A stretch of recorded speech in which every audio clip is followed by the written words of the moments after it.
So we're in Clovis, California. We just finished installing a Badger 900. It's a 3/4 horsepower that's provided by the homeowner. And we provided the line cord, brand new line cord for in-sync aerator models. It was a little fussy because the unique bowl design, two compartment and then a high bowl in the middle.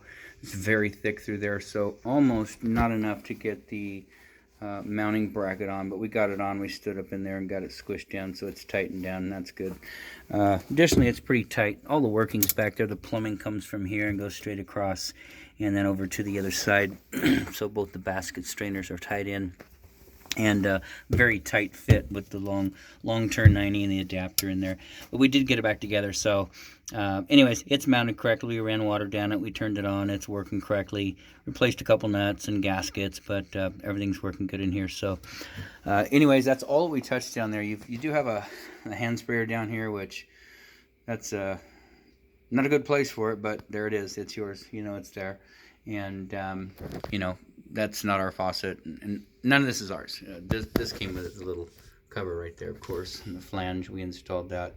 Of course, these are your products. You bought them, we installed them. So, but it's in there, and it's working good. Outside of that, this installation is done.